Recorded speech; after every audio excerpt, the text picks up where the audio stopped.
cumprimentando os nossos mentores individuais, que sempre nos lembramos deles, né? Agradecendo pela orientação, proteção que ele nos dá. Vamos nos ligando ao Pai João e a toda a espiritualidade maior do Self, e juntos caminhamos até Maria, Mãe de Jesus, Mãe de todos nós, sentindo a presença de Maria, nós vamos sendo envolvidos em muita paz, em harmonia, serenidade, abrindo as nossas mentes e os nossos corações para a reflexão do comentário do Evangelho nesta noite, para que possamos nos fortalecer e sair depois desse encontro mais fortes, serenos, tranquilos e encorajados para prosseguir com a nossa jornada, sempre levando paz, harmonia, amor pelos lugares por onde passarmos. Que a presença de Maria fique conosco durante todo este encontro e que possamos absorver todo esse magnetismo, toda essa doação que nos envolve em sutis raios azul claro, que vem pelo alto da nossa cabeça, envolve todo o nosso ser, por dentro e por fora, e assim ficamos bem tranquilos, bem serenos, e envolvemos a Mônica nessa serenidade, nessa tranquilidade, para que ela possa ser bastante inspirada e trazer para nós palavras de consolo, de estímulo e de coragem. Que assim seja. Graças a Deus.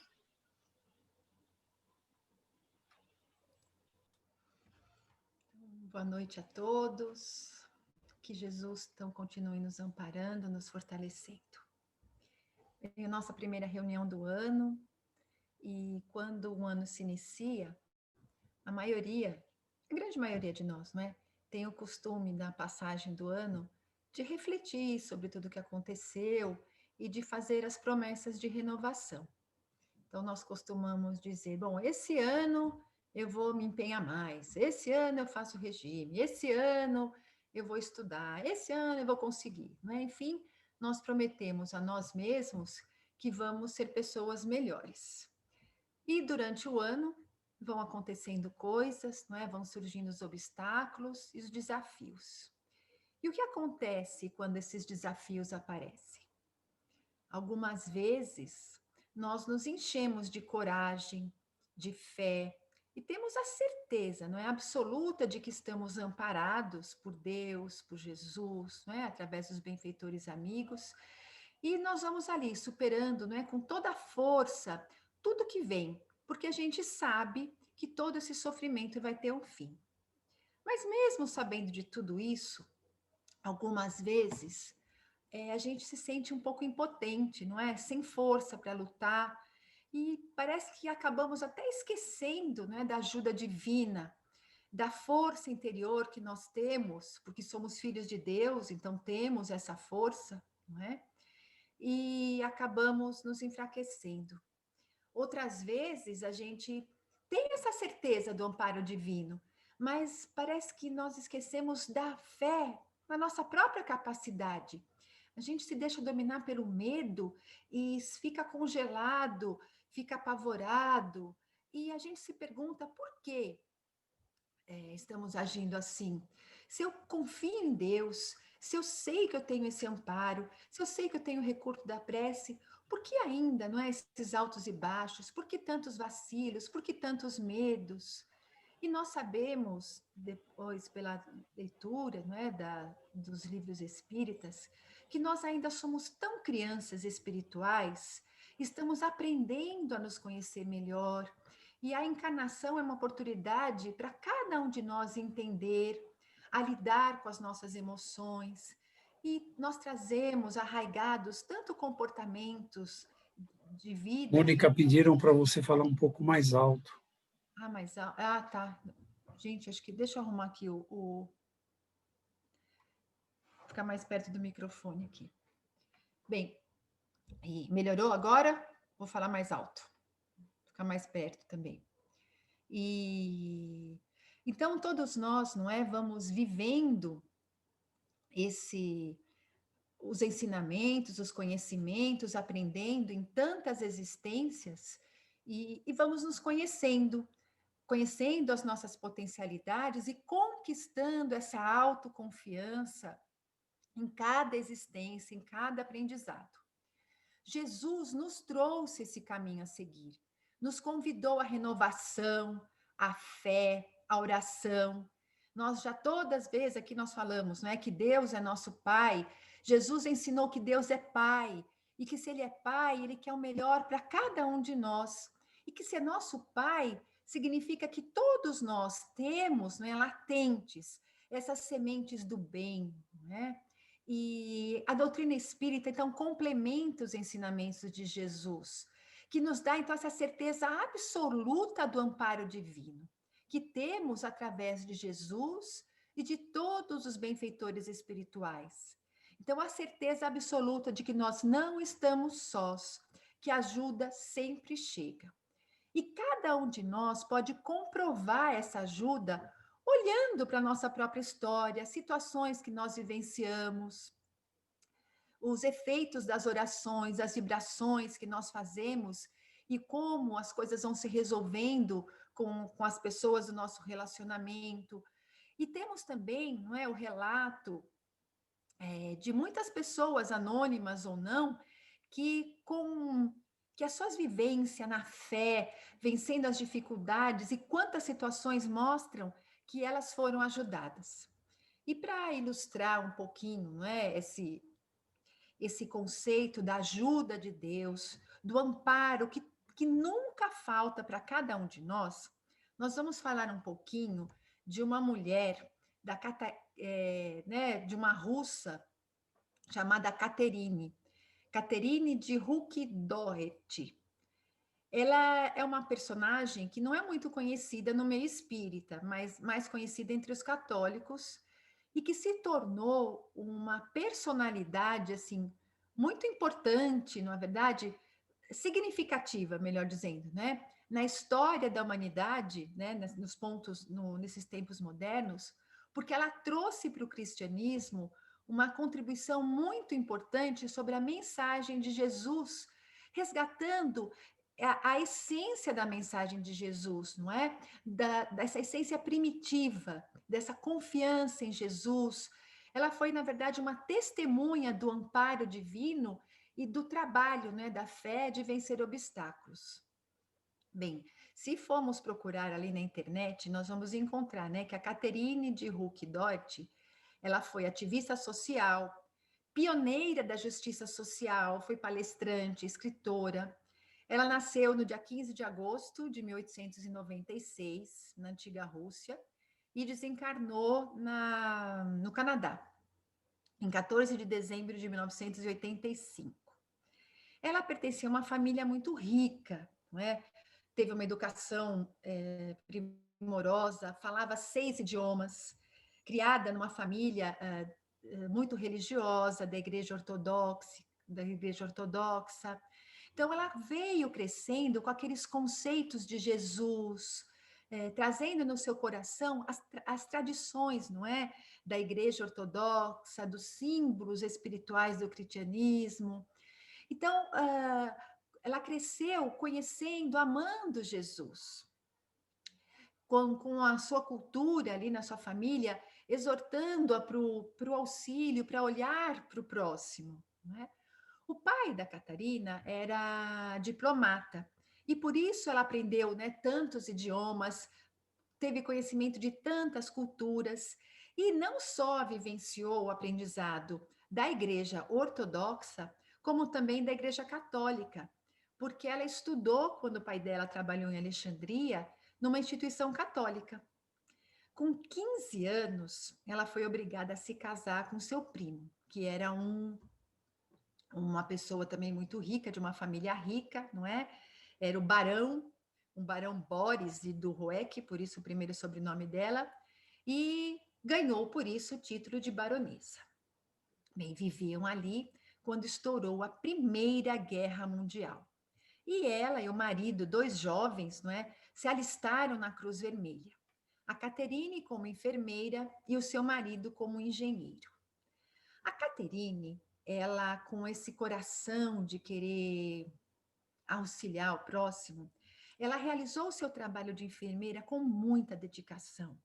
Ela trabalhou direto no fronte, então ela conviveu com o sofrimento daqueles soldados, com a morte, com tanta tristeza, não é? Com tanta desgraça, atravessou aqueles invernos, passou por aquele inverno gelado, atravessou aquelas regiões para socorrer os pacientes, e inclusive já no fim da guerra, que não tinham mais mensageiros para levar as mensagens entre as fronteiras, nos batalhões, ela mesma se ofereceu para levar essa mensagem da notícia de paz para o outro lado do campo de batalha.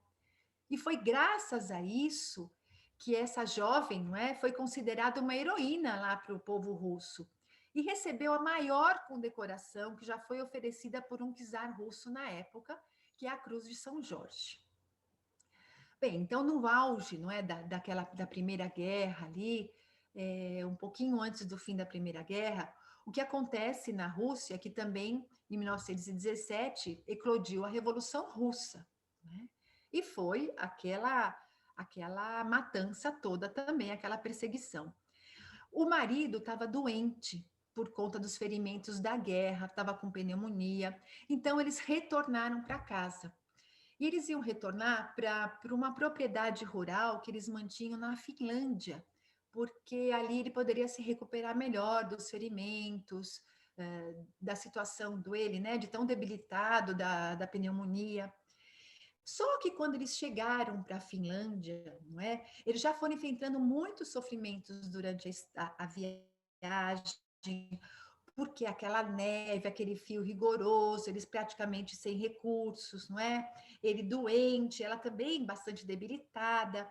E quando eles chegaram na propriedade, eles foram avistados pelos empregados que correram, não é?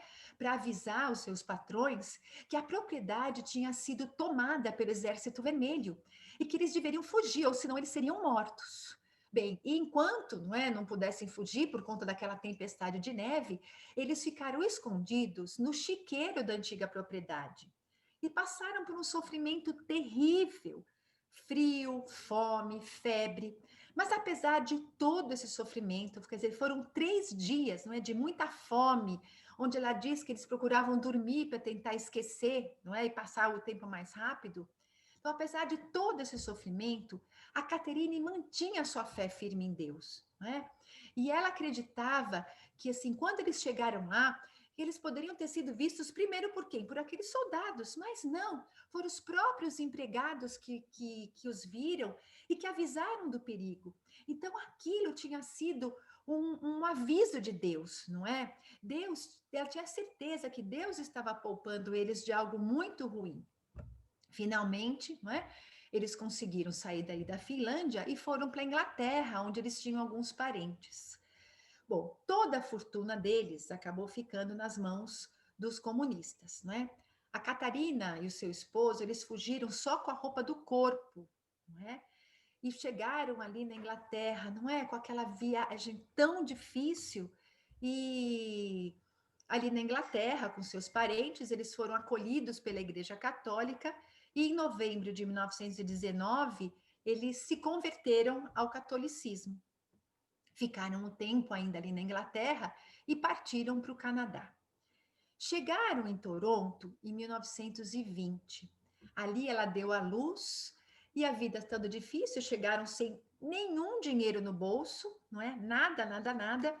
E ela foi se virar como pôde, porque afinal de contas ela tinha um filho para criar e um marido também que continuava doente.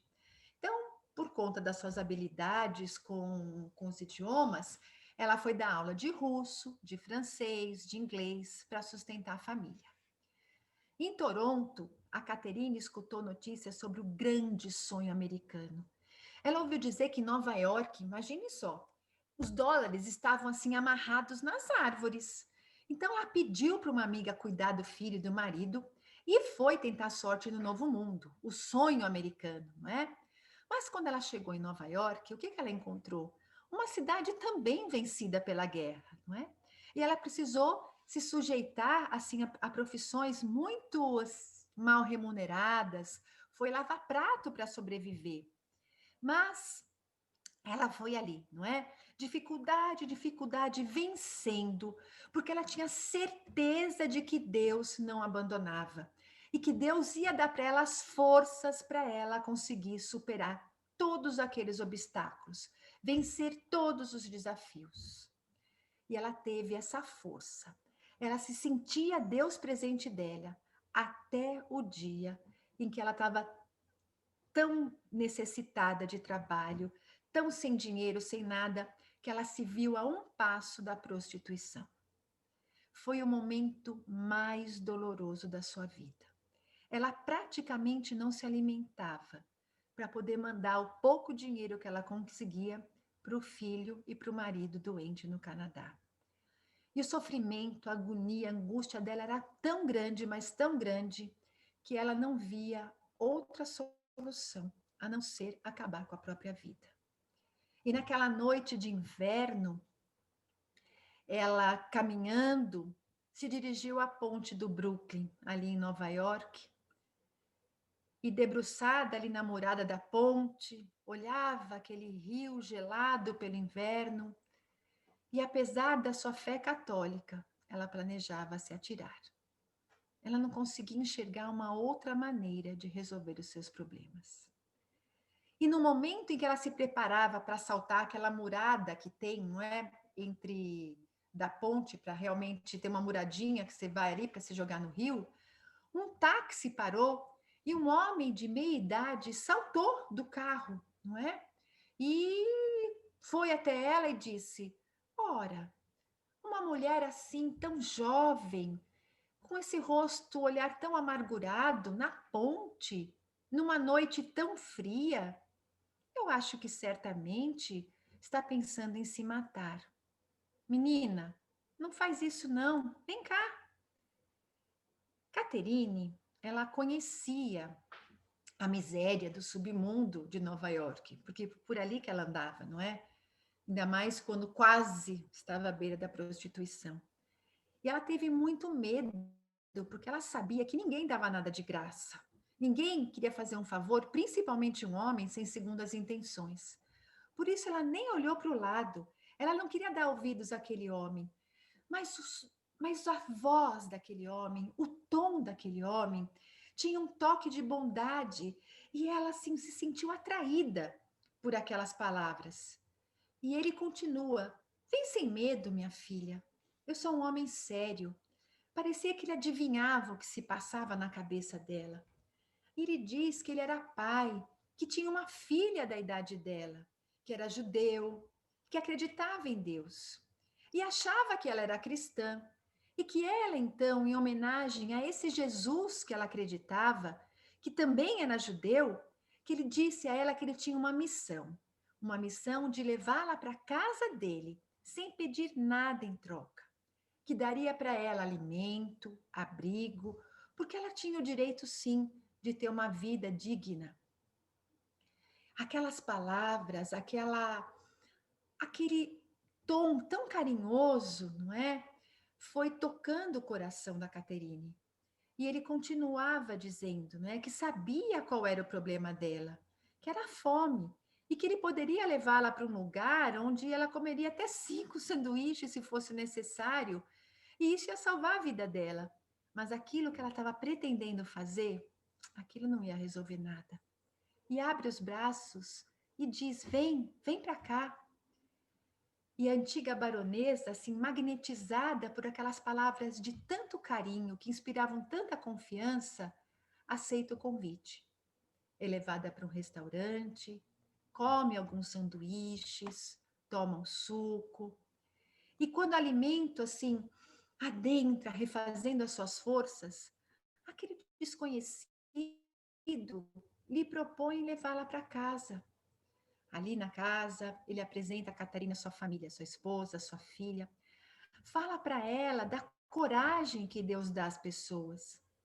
Disse assim que ele não é cristão, mas ele ama Deus. E assim, com tanta sensibilidade, discreto, ele procura assim sondar a jovem para saber como uma mocinha, não é, de pouco mais de 20 anos, por que pensava em morrer? Por que tanto sofrimento? E ela conta aquela história para aquele homem, não é?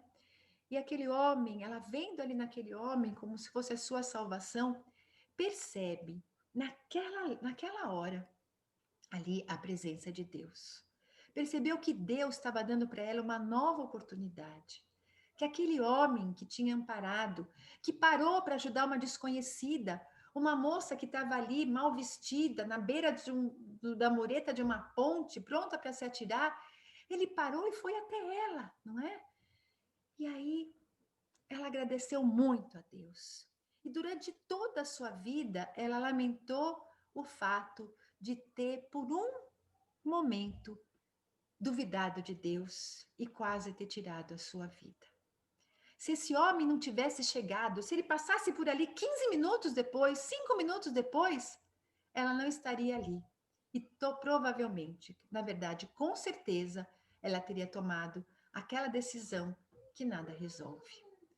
Esse homem conversou com ela, lhe deu confiança, levantou a sua estima, deu dinheiro para ela mandar para seus familiares e prometeu ajudá-la.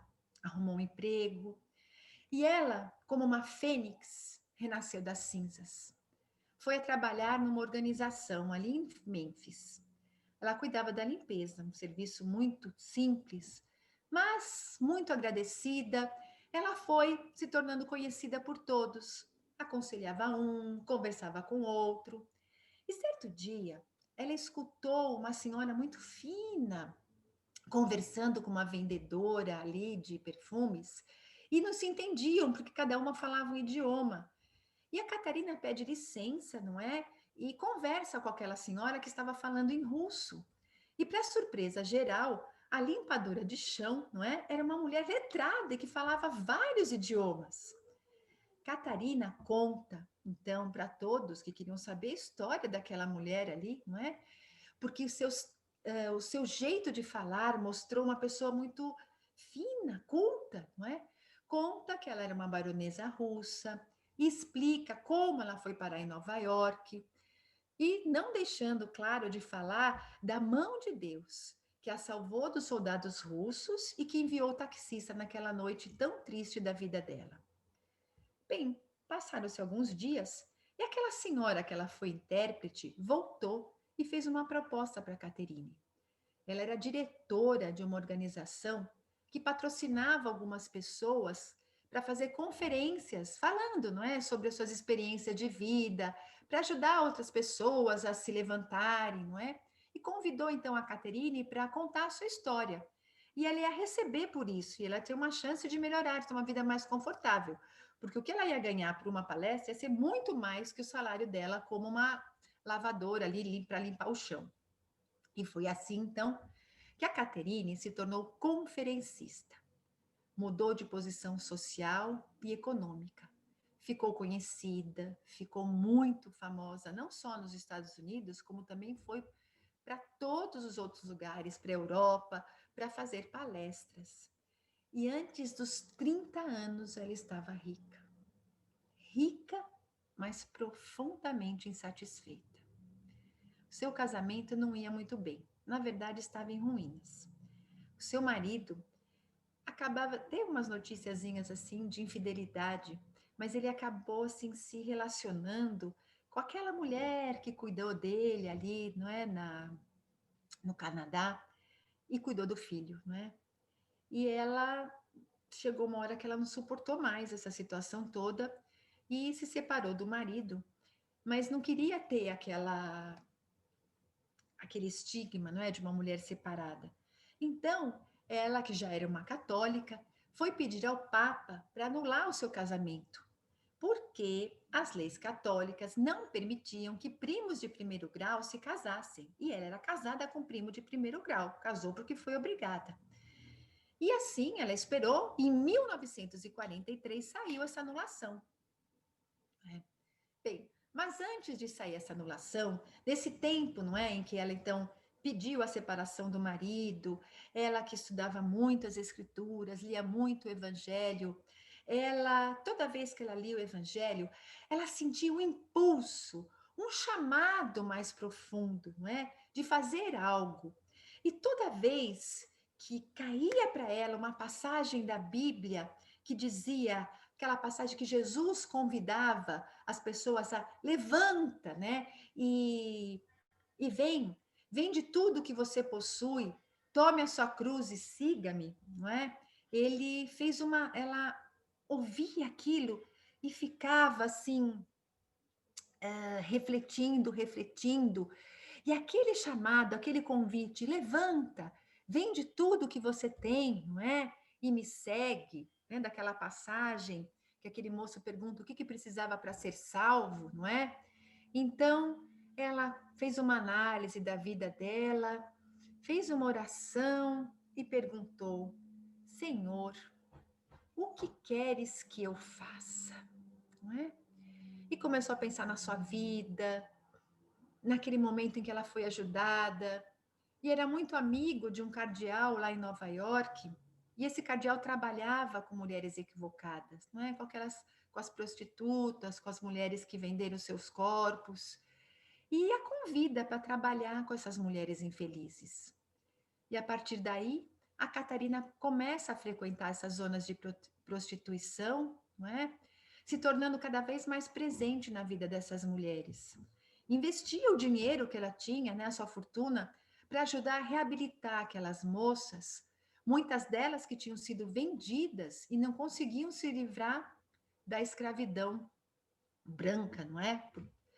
E ela enfrentou dificuldades, preconceitos por estar naquela região, por estar ali, por estar usando o dinheiro dela daquele jeito, mas ela não se preocupou com nada disso, porque ela tinha Jesus como seu modelo e guia, e sabia que os valores terrestres vêm, passam e não fazem falta. Em 1932, ela passou a vender os seus bens, porque ela sentia essa necessidade de fazer algo mais. Ela queria criar uma obra que lembrasse a Casa do Caminho, que fosse assim de aparência simples, mas que pudesse abrigar tantos necessitados. Então, ela voltou para o Canadá e fundou a Casa da Amizade. Ali ela ofereceu comida, educação católica, comunhão aos necessitados. Tudo isso, não é, que ela fez, estava muito fora do modelo cultural e eclesiástico mesmo da igreja naquela época, especialmente uma mulher à frente de tudo isso, não é? E foi passando o tempo, e já alguns anos depois, já em 1936, ela foi rotulada de comunista, porque ela era russa, então russo, exilado, só podia ser comunista. Foi rejeitada, expulsa da instituição que ela mesma fundou, não é? Tanto só pelo próprio povo da comunidade que estava ali, como pelos próprios religiosos dali da região.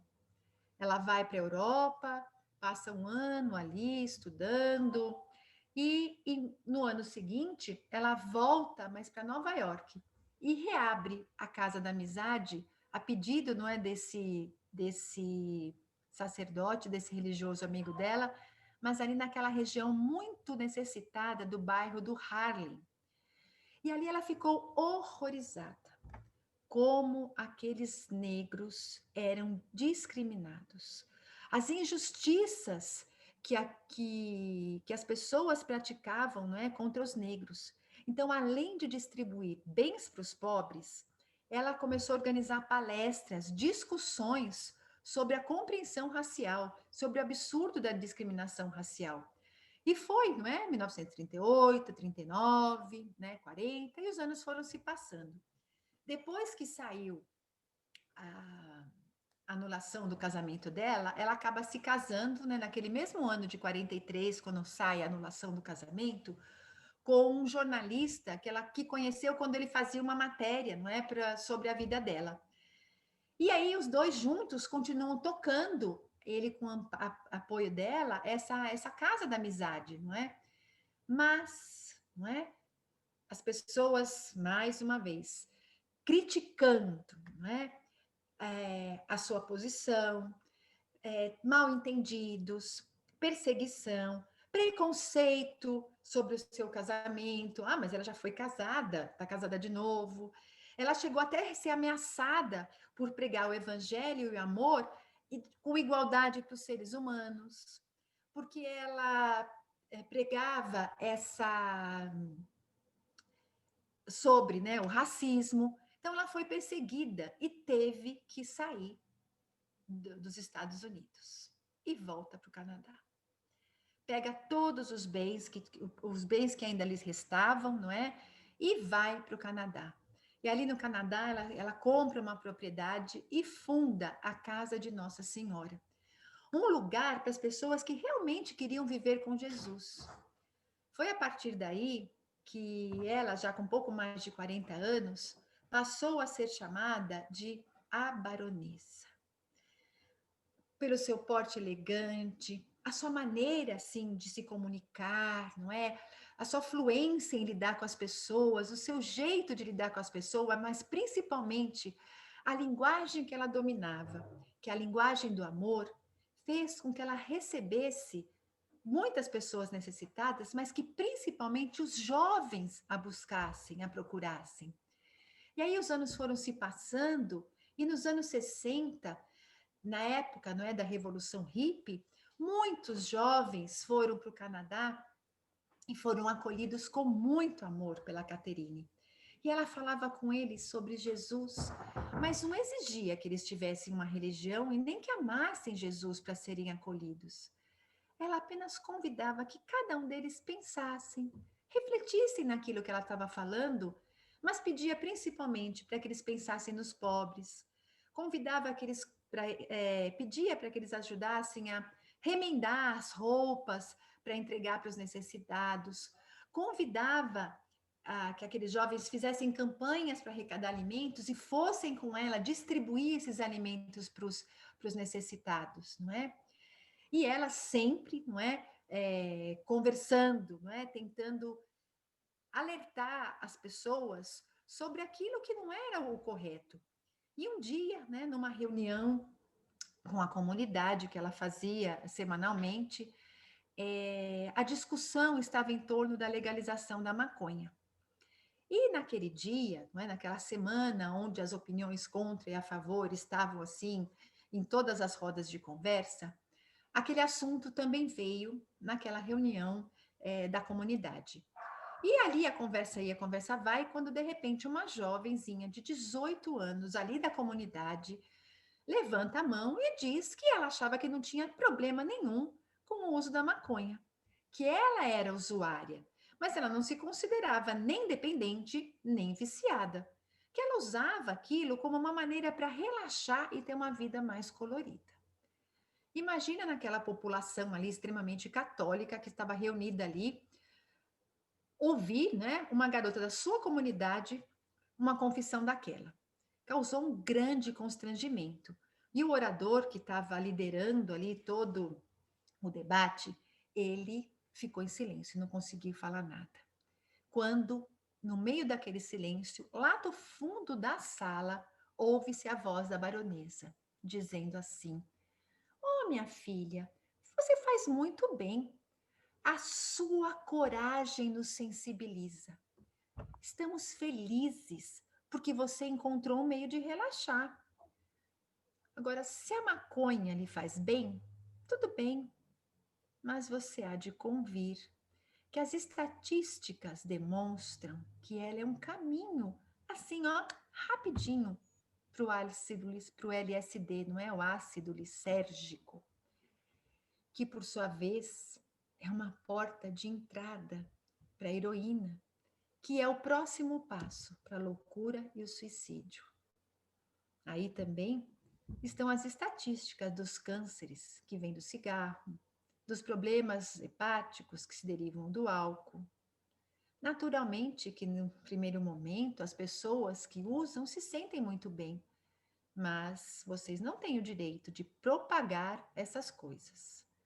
Não é necessário que você seja um viciado, nem tampouco, né, esteja isento de dependência para ficar doente.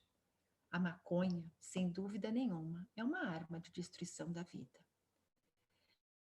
E essas palavras foram ditas com tanta verdade, com tanto acolhimento, com tanta bondade, que aquela garota ficou tão sensibilizada que as pessoas nem se deram conta. A garota correu ali para trás do salão e chorou nos braços daquela senhora, não é, da baronesa. E ela, em voz alta, reconheceu ser dependente, sim, fazia 5 anos. Falou dos seus tormentos, mas que finalmente ali, com aquelas palavras, com aquele acolhimento, ela encontrava esperança. Porque ela não encontrou aquela crítica, mas ela encontrou a compreensão.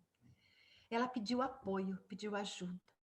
E quando ela pediu esse apoio, uma outra jovem se levantou e disse que era judia, que ela estava ali por curiosidade, que ela detestava os cristãos, mas olha que ironia, ela amava Jesus. Desde criança, ela escutou dizer que os judeus eram os assassinos daquele Jesus, daquele homem que nasceu para libertar a humanidade. Ela sentia que ela nasceu com o estigma do ódio, né? E com 15 anos, ela procurou ler tudo que vinha às suas mãos sobre o cristianismo e também ler sobre o judaísmo. E lendo tudo aquilo, ela foi se apaixonando por Jesus. E ela pediu para seus pais que ela queria ser cristã, que se os pais pudessem abençoá-la. Os pais aprovaram, desde que ela se convertesse com absoluta convicção daquilo, que ela fosse mais madura, que ela estudasse, quando ela tivesse condições, sim, ela poderia se converter do judaísmo para o cristianismo, não é? E ela, vendo aquela cena, vivendo ali, vendo o exemplo da Caterine, ela disse que naquela instituição ela sentiu que pela primeira vez na vida ela encontrou pessoas cristãs de verdade. Porque ela falava assim para Caterine, ela disse: como, não é, as pessoas se dizem cristãs? Como elas podem dizer que elas amam Jesus, esse homem, não é, que deu a sua própria vida em holocausto por amor à humanidade? Como esses homens podem dizer que seguem Jesus se ainda provocam tantas guerras? Quantos cristãos ainda provocam a prostituição, se prostituem? Quantos cristãos vendem drogas, usam drogas? Quantos cristãos ainda se odeiam fraternalmente? Será essa a mensagem que sai da boca de Jesus? Por que as pessoas não entendem? Não é? E falando, né, dessas angústias, dessas agonias que vinham na sua mente, a Caterine ouviu e, assim, com aquela doçura de quem compreende o ser humano, ela faz uma outra pergunta para ela. Como Jesus fazia, não é? Respondendo uma pergunta com outra pergunta para que as pessoas pudessem refletir. E ela fala assim: por que condenar os doentes pelo crime de serem doentes? Se eles, perdendo a essência da palavra de Jesus, ainda são tão desequilibrados.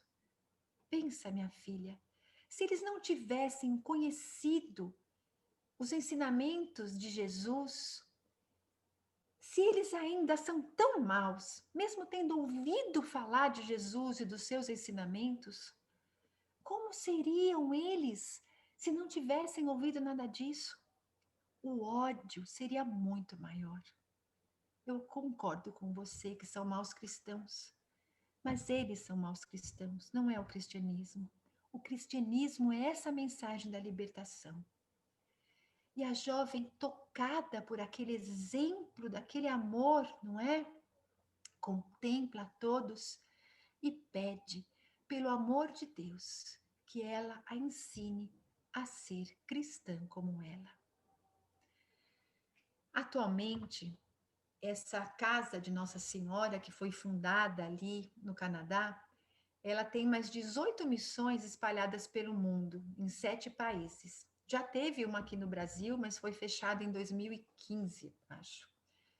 E cada casa dessa de Nossa Senhora, ela tem um objetivo, né?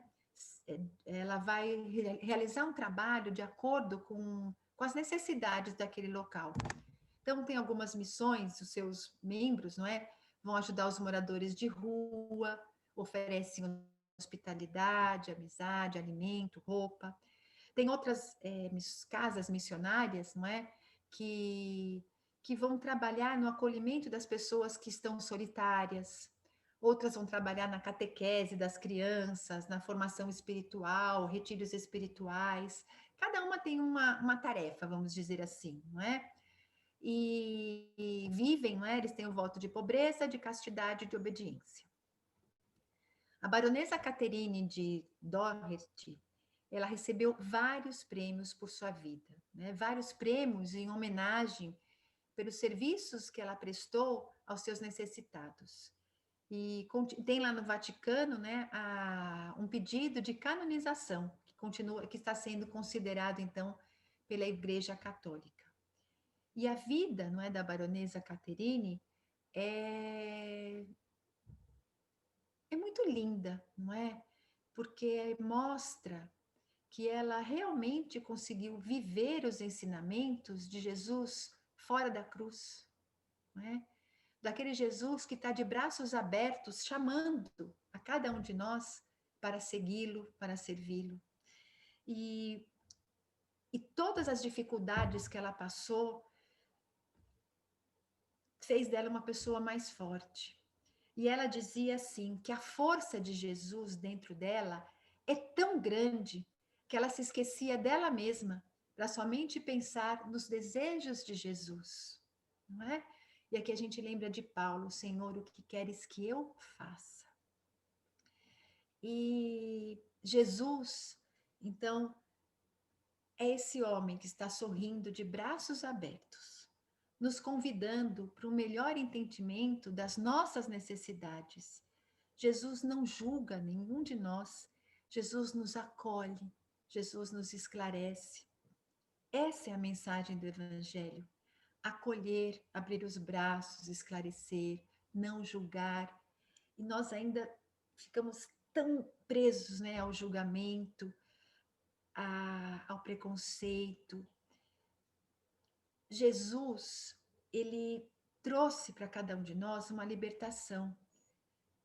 E com a doutrina espírita, nós temos o ensinamento, não é? De que nós não estamos aqui na Terra para sofrer, mas para evoluir. Mas a dor é um processo de aprendizado. Nós podemos aprender de outras formas. A caridade, como diz a doutrina espírita, e como já dizia Jesus, e como Paulo disse, não é? Ela é o caminho que anula a dor do próximo, mas anula a nossa própria dor. Porque quando a gente pratica a caridade, quando nos colocamos no lugar do outro, quando nós procuramos doar o que nós temos de melhor em benefício das pessoas que sofrem, nós vamos encontrar aí a força para superar os momentos difíceis. Nós vamos encontrar o mérito de receber o amparo desses benfeitores amigos, né? O evangelho é esse caminho para que nós possamos encontrar a nós mesmos e assim nos encontrarmos com Deus. Na nossa caminhada, é preciso ter fé, ter coragem para enfrentar os obstáculos de Jesus. Esse aprendizado, a evolução, o crescimento, esse aprendizado de lidar com as nossas emoções, não é fácil. Crescer exige determinação, sofrimento, exige esse querer, não é? Então, Jesus abre os seus braços para cada um de nós, nos convidando para nos tornarmos pessoas melhores. Através do Evangelho, ele deu esse caminho. Então, fazendo o melhor para os outros, nós vamos estar desenvolvendo o que melhor temos dentro de nós. E nesse momento de transição, não é? Onde, assim, tanta dor, tanto sofrimento, mexe tanto com cada um de nós, que nós lembremos, assim, do exemplo dessa mulher, não é? Que sofreu preconceito, que sofreu, apesar da sua fé, teve aquele momento que ela desceu, escorregou, mas Deus não desamparou ela. Deus deu para ela, estendeu as mãos através de outras pessoas. Então, assim como aquele motorista de táxi foi um instrumento para ajudar a Caterine, ela foi um instrumento para ajudar outras tantas pessoas. E nós, cada um de nós, pode ser um instrumento para ajudar alguém que precisa. Assim como aquele que está do nosso lado, vai ser um instrumento para estender a mão para todos nós. Então, o Evangelho é isso, é vida, é dividir, é olhar para o outro, é estender a mão, é acolher, não é? É, apesar das nossas dificuldades, das nossas deficiências, da nossa pequenez, saber que existe um pontinho de luz dentro de nós. E que às vezes é aquela nossa luz fraquinha como um vagalume que vai conseguir iluminar o caminho daquele do lado. Que aquele do lado às vezes não consegue enxergar a luz tão grande daquele que está perto dele, que ofusca, mas a nossa pequenininha ele consegue enxergar, vai conseguir ouvir. Então hoje nós somos, não é? Esses vagalumes do exército de Jesus, que estamos aqui juntos para passar por esse momento de transição, para deixar florar o melhor de nós, para que possamos enxergar ainda as nossas deficiências, mas principalmente, não é, arregaçar as mangas e trabalhar em nome de Jesus, porque esse é o caminho, não é? E Jesus está aqui, de braços abertos para cada um de nós, através do nosso querido Pai João, dos benfeitores amigos, de Maria Santíssima, nos mostrando que nós, sim, somos capazes, de que não estamos sozinhos e que no momento da dúvida, vamos lembrar que todos nós vamos ter um taxista que vai abrir a porta e falar: vem, eu vou te ajudar a pagar um lanche. Que Jesus ampare a cada um de nós e que nós possamos começar esse ano inspirado nesse exemplo de fé, de determinação e de ver que por mais que as coisas possam se tornar difíceis, vai ter uma luz sim do fim do túnel, porque Deus é Pai e vai nos ajudar. Muita paz a todos. Muito bem. A história de Caterine é uma vivência do que está contido nos evangelhos de Jesus. Em tudo aquilo que Jesus revelou, ela viveu nas dificuldades, nas alegrias, tristezas, nas revoltas que pode ter dado em algum momento, mas ela sempre tinha o norte em Jesus. Então, esse acho que é o maior ensinamento de hoje, né? Ter um exemplo de alguém que desceu os degraus do poderio econômico ao mais baixo possível, quase no campo da prostituição, quase no campo do suicídio, e ressurge pela fé. E hoje eu vi uma nota assim de alguém em depressão. Eu não posso mais ouvir falar em depressão, porque eu tenho consciência do que está acontecendo no mundo. Espero um dia poder estar passando isso para aquelas pessoas já preparadas nas escolas espíritas, que a Mônica falou de uma forma suave. O planeta vive uma situação diferente, que é essa transição de provas e expiações para a regeneração. Então, há pessoas que estão tresloucadas, estão sem controle nenhum, sem um norte, num vazio existencial absurdo. Esse encontro nosso, às terças, tem o grande objetivo de trazer essas pessoas para perto. E eu pedi para uma pessoa trazer a pessoa para perto, mas às vezes o despertar para um não é exatamente igual para outro, né? Entendo que nós somos felizes por poder desfrutar de momentos como esse, de beber dessa riqueza de lição e trazer para nós e falar, como um dia a Dona Maria Aparecida disse para mim no meu primeiro plantão, acabou o trabalho, ela virou e disse, nós não temos problema, não é? E a partir daquele dia eu disse, eu não tenho problema. Os dramas inconfessáveis que acabamos sabendo das pessoas são cruéis. E eu não tive crueldade. Caterine teve. Mas também a Mônica, pegando essa personagem, me fez lembrar de Caterine, a dirigente da nossa turma, eu como aluno, no Aprendizes do Evangelho. Uma moça que veio também de um país socialista, que foi desmembrado em várias partes. A Iugoslávia virou Croácia, Montenegro, Sérvia. E assim, a família veio num desespero brutal. Ela era criança, mas trazia as marcas da dor e do sofrimento do que é ou do que foi aquela cortina de ferro. Felizmente, a moral do planeta evoluiu e aquilo foi desmanchado. Mas eu lembrei muito e fiquei muito agradecido. Então, mando para ela assim, um baita agradecimento, muito amor, por ter dirigido aquela turma. Era uma turma grande e fez muito bem para todos nós, os primeiros passos dentro do Espiritismo. Então, a forma de servir Jesus não precisa ser complicada. Ninguém precisa ser um Divaldo, um Chico Xavier. Ninguém precisa ser o presidente da federação. Aliás, quer cargo complicado, seja diretor de casa espírita. Não é remunerado e todo dia tem problema para resolver. Faça o que você pode fazer. Você pode dar um pacotinho pequenininho de arroz, já vai alimentar alguém. A União Assistencial Espírita André Luiz, ela tem esse trabalho. Você não precisa ter essa vocação, mas você pode ajudar.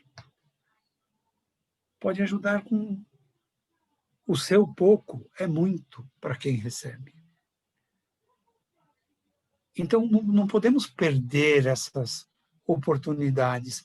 E nesses dias que vivemos, há muito mais gente sofrendo do que possamos imaginar. Nós não temos problema. Não temos. Porque problema são coisas incuráveis, são situações insolúveis. E as pessoas se perdem, às vezes, nos vícios e até na depressão, na loucura, no suicídio. Então, o que pudermos fazer? Uma prece ajuda muito.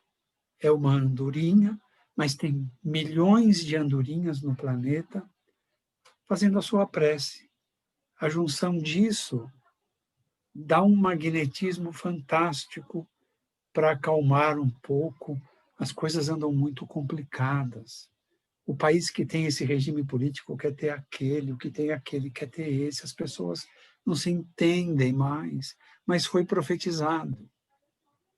Foi profetizado por Isaías há 2.800 anos atrás, que isso aconteceria e está acontecendo, as pessoas não estão compreendendo umas às outras.